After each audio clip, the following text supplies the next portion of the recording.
Praise the Lord. രൂത്തിന്റെ പുസ്തകം 2-ാം അധ്യായം 8-ാം വാക്യം. ബോവസ് രൂത്തിനോട്, കേട്ടോ മകളെ, പെറുക്കുവാൻ വേറൊരു വയലിൽ പോകേണ്ട, ഇവിടം വിടുകയും വേണ്ട. എൻ്റെ ബാല്യക്കാരത്തികളോട് ചേർന്ന് അവരുടെ പിന്നാലെ പോകുക. അവർ കൊയ്യുന്ന നിലത്തിന്മേൽ ദൃഷ്ടി വെച്ച് അവരുടെ പിന്നാലെ ചെല്ലുക.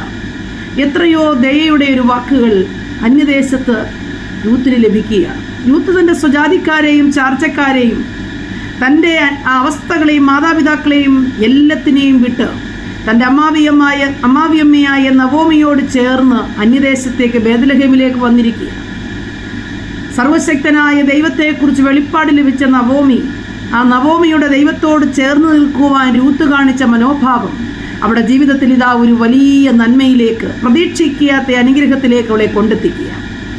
അന്യദേശക്കാരെന്ന് വിചാരിക്കുന്ന, ഒരിക്കലും കണ്ടിട്ടില്ലാത്ത, ജീവിതത്തിൽ ഒരിക്കലും പ്രതീക്ഷയില്ലാത്ത ഒരു ബോവസ് കടന്നു വന്ന് രൂത്തിനോട് മകളെ എന്ന് വിളിച്ച് എൻ്റെ വയലിൽ നിന്ന് വേണ്ടുവോളം പറക്കിക്കൊള്ളുക എന്നുള്ളായ ഒരു വലിയ നന്മയെ അവൾക്ക് ദാനം ചെയ്യുക. പ്രിയപ്പെട്ടവരെ, ദൈവത്തെ അറിയുവാൻ തക്കവണ്ണം പലതിനെയും വിട്ട് പലതിനെയും വേർതിരിഞ്ഞ് ലോകത്തിലെ പലതും വേണ്ട എന്ന് വെച്ച് ദൈവത്തിങ്കിലേക്ക് അടുത്ത നമ്മെ ഇപ്രകാരം അസാധാരണമായ നിലയിൽ മാനിക്കുവാൻ